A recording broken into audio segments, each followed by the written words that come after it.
Hi ಎಲ್ಲರಿಗೂ welcome to ಅನುಪಮ ಪುಟ್ಟ ಪ್ರಪಂಚ. ಎಲ್ಲರೂ ಹೇಗಿದ್ದೀರಾ? ಎಲ್ಲರೂ ಚೆನ್ನಾಗಿದ್ದೀರಾ ಅಂತ ಅಂದ್ಕೊಂಡಿದ್ದೀನಿ.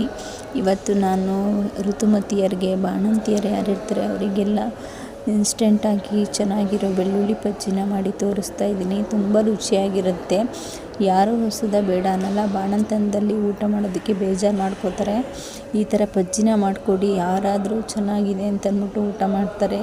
ಯಾರೂ ಬೇಡ ಅನ್ನಲ್ಲ. ತುಂಬ ಚೆನ್ನಾಗಿರುತ್ತೆ.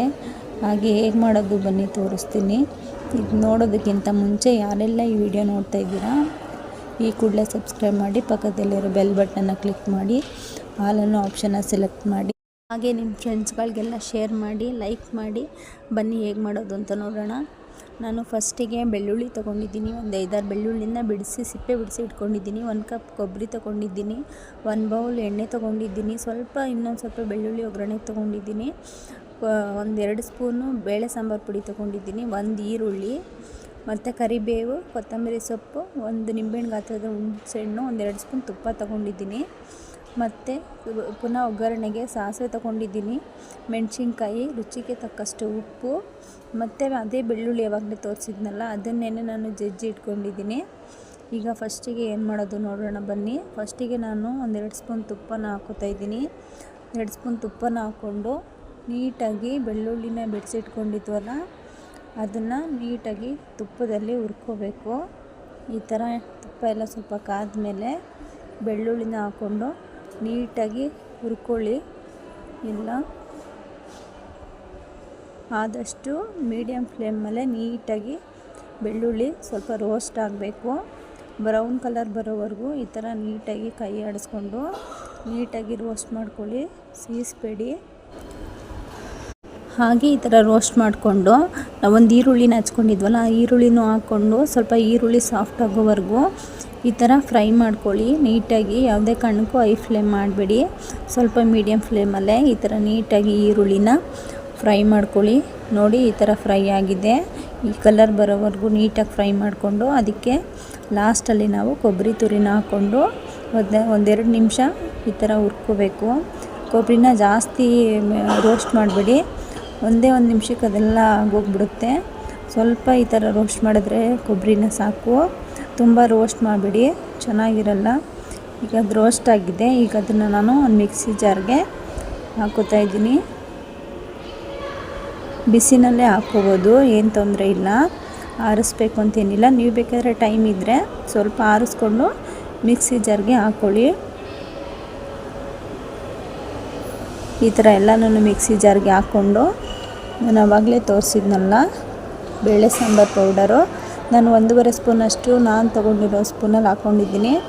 ನೀವು ಬೇಳೆ ಸಾಂಬಾರು ಪೌಡರ್ ಇಲ್ಲ ಅಂದರೆ ಜೀರಿಗೆ, ಮೆಣಸು ಎಲ್ಲ ಹುರಿದು, ಬ್ಯಾಡಗೆ ಮೆಣಸಿನ್ಕಾಯಿ ಎಲ್ಲ ಹುರಿದು ಹಾಕ್ಕೋಬೋದು. ನಾನು ಬೇಳೆ ಸಾಂಬಾರು ಪೌಡರ್ನ ಹಾಕ್ಕೋತಾ ಇದ್ದೀನಿ. 1 ನಿಂಬೆಹಣ್ಣು ಗಾತ್ರದ ಹುಣಸೆಹಣ್ಣು ತೊಗೊಂಡಿದ್ದನಲ್ಲ ಅದನ್ನು ಸ್ವಲ್ಪ ಬಿಡಿಸಿ ಹಾಕ್ಕೋತಾ ಇದ್ದೀನಿ.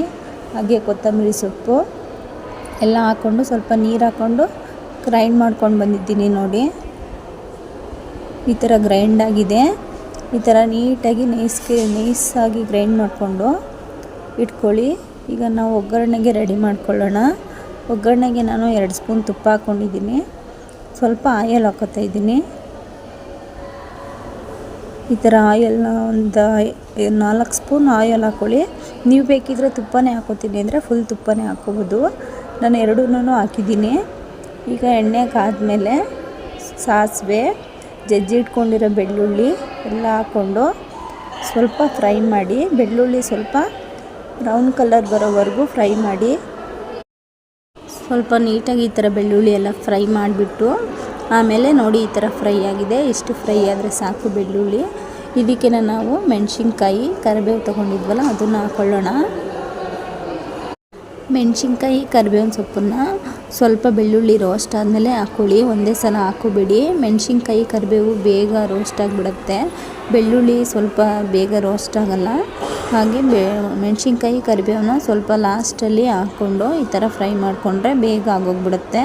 ಈ ಥರ ರೋಸ್ಟ್ ಆದಮೇಲೆ ನಾವು ಮಸಾಲೆ ಆಡಿಸ್ಕೊಂಡಿದ್ವಲ್ಲ ಆ ಮಸಾಲೆನ ಹಾಕ್ಕೊಂಡು ನಾವು ಮಿಕ್ಸಿ ಜಾರ್ಗೆ ಎಲ್ಲ ಸ್ವಲ್ಪ ನೀರು ಹಾಕ್ಕೊಂಡು ನೀಟಾಗೆಲ್ಲ ತೊಳೆದು ಹಾಕ್ಕೊಂಡ್ರೆ ಸಾಕು. ನಿಮ್ಗೆ ತೆಳುವಾಗಬೇಕು ಅಂದರೆ ತೆಳುವಾಗಿ ಮಾಡ್ಕೊಳ್ಳಿ, ಇಲ್ಲ ಗಟ್ಟಿ ಆಗಬೇಕು ಅಂದರೆ ನಾನು ತೋರಿಸಿದ್ನಲ್ಲ ಅದೇ ಥರ ಮಾಡ್ಕೊಳ್ಳಿ. ನೋಡಿ ಯಾವ ಥರ ಕನ್ಸಿಸ್ಟೆನ್ಸಿನಲ್ಲಿ ನಾನು ನೀರು ಹಾಕ್ಕೊಂಡಿದ್ದೀನಿ ಅಂತ ತೋರಿಸ್ತೀನಿ. ಈ ಥರ ಜಾಡೆಲ್ಲ ತೊಳೆದು ನೀಟಾಗಿ ಹಾಕ್ಕೊಂಡು ನೀಟಾಗಿ ಎಲ್ಲ ಫುಲ್ಲು ಮಿಕ್ಸ್ ಮಾಡ್ಕೊಳ್ಳಿ. ಮಸಾಲೆ ಒಗ್ಗರಣೆ ಎಲ್ಲ ಫುಲ್ಲು ಮಿಕ್ಸ್ ಮಾಡಿಕೊಂಡು ಈ ಥರ ಎಲ್ಲ ಮಿಕ್ಸ್ ಮಾಡ್ಕೊಳ್ಳಿ. ತುಂಬ ತೆಳುವಾದರೂ ಚೆನ್ನಾಗಿರಲ್ಲ. ನಾನು ಪಜ್ಜಿ ಮಾಡ್ತಿರೋದಕ್ಕೆ ಈ ಥರ ಗಟ್ಟಿಯಾಗಿ ಮಾಡ್ಕೊಂಡಿದ್ದೀನಿ. ನಿಮಗೆ ಗಟ್ಟಿಯಾಗಿ ಬೇಕು, ತೆಳುವಾಗಿ ಬೇಕು ಅಂದರೆ ತೆಳುವಾಗೂ ಸಹ ಮಾಡ್ಕೋಬೋದು ಸ್ವಲ್ಪ, ಆದರೆ ಜಾಸ್ತಿ ನೀರು ಹಾಕ್ಕೋಬೇಡಿ. ಈ ಥರ ಎಲ್ಲ ಮಿಕ್ಸ್ ಮಾಡಿಕೊಂಡು ಒಂದು 10 ನಿಮಿಷ ಕುದಿಯೋದಕ್ಕೆ ಬಿಟ್ಬಿಡೋಣ. ಲೋ ಫ್ಲೇಮಲ್ಲೇ ಇಡಿ, ಯಾವುದೇ ಕಾರಣಕ್ಕೂ ಹೈ ಫ್ಲೇಮ್ ಮಾಡಬೇಡಿ. 10 ನಿಮಿಷ ಕುದಿಯೋದಕ್ಕೆ ಬಿಟ್ಬಿಟ್ಟು ನೋಡ್ತಾಯಿದ್ದೀನಿ. ಈಗ 10 ನಿಮಿಷ ಕುದಿದ್ದಿದೆ ನೋಡಿ. 10 ನಿಮಿಷಕ್ಕೆ ಈ ಥರ ಎಲ್ಲ ಎಣ್ಣೆ ಎಲ್ಲ ಸೈಡಲ್ಲಿ ಸ್ವಲ್ಪ ಬಿಟ್ಕೊಂಡಿದೆ. ಈ ಥರ ಬೇಯಿಸ್ಕೊಳ್ಳಿ. ರುಚಿಗೆ ತಕ್ಕಷ್ಟು ಉಪ್ಪು ಹಾಕ್ಕೊಂಡು ನೀಟಾಗಿ ಈ ಥರ ಎಲ್ಲ ಮಿಕ್ಸ್ ಮಾಡ್ಕೊಳ್ಳಿ. ಈ ಥರ ಎಲ್ಲ ನೀಟಾಗಿ ಮಿಕ್ಸ್ ಮಾಡಿಕೊಂಡು ನೋಡಿ ಆಗಲೇ ಎಷ್ಟು ಗಟ್ಟಿಯಾಗಿ ಬರ್ತಿದೆ ಅಂತ. ಈ ಥರ ನೀಟಾಗಿ ಮಿಕ್ಸ್ ಮಾಡಿಕೊಂಡು ಇನ್ನೂ 10 ನಿಮಿಷ ಕುದಿಯೋದಕ್ಕೆ ಬಿಡೋಣ ಲೋ ಫ್ಲೇಮಲ್ಲಿ. ಈ ಥರ 10 ನಿಮಿಷ ಬಿಟ್ಟು ಕುದ್ದಿದ್ದಾದಮೇಲೆ ಬಜ್ಜಿ ರೆಡಿಯಾಗಿ ಹೋಗುತ್ತೆ. ನೋಡಿ ಈ ಥರ ಎಲ್ಲ ಎಷ್ಟು ಗಟ್ಟಿಯಾಗಿದೆ ಅಂತ. ಸೈಡಲ್ಲೆಲ್ಲ ಯಾವ ಥರ ತುಪ್ಪ ಎಣ್ಣೆ ಎಲ್ಲ ಬಿಟ್ಕೊಂಡಿದೆ. ಈಗ ಬಜ್ಜಿ ರೆಡಿಯಾಗಿದೆ. ತುಂಬ ರುಚಿಯಾಗಿರುತ್ತೆ. ಒಂದು ಸಲ ಟ್ರೈ ಮಾಡಿ ನೋಡಿ. ನೀವು ಈ ರೆಸಿಪಿನ ಮಾಡಿ ಹೇಗೆ ಬಂದಿದೆ ಅಂತ ನನಗೆ ಕಾಮೆಂಟ್ ಬಾಕ್ಸಲ್ಲಿ ತಿಳಿಸಿ. ಹಾಗೆ ಯಾರೆಲ್ಲ ಈ ವಿಡಿಯೋನ ಸಬ್ಸ್ಕ್ರೈಬ್ ಮಾಡದೆ ನೋಡ್ತಾ ಇದ್ದೀರಾ, ಈ ಕೂಡಲೇ ಸಬ್ಸ್ಕ್ರೈಬ್ ಮಾಡಿ, ಪಕ್ಕದಲ್ಲಿರೋ ಬೆಲ್ ಬಟನ್ನ ಕ್ಲಿಕ್ ಮಾಡಿ, ಆಲ್ ಅನ್ನೋ ಆಪ್ಷನ್ನ ಸೆಲೆಕ್ಟ್ ಮಾಡಿ, ಹಾಗೆ ನಿಮ್ಮ ಫ್ರೆಂಡ್ಸ್ಗಳಿಗೆಲ್ಲ ಶೇರ್ ಮಾಡಿ, ಲೈಕ್ ಮಾಡಿ. Thanks for watching. ಹಾಗೆ ನೆಕ್ಸ್ಟ್ ವಿಡಿಯೋದೊಂದಿಗೆ ಸಿಗೋಣ. ಬಾಯ್ ಬಾಯ್ ಫ್ರೆಂಡ್ಸ್.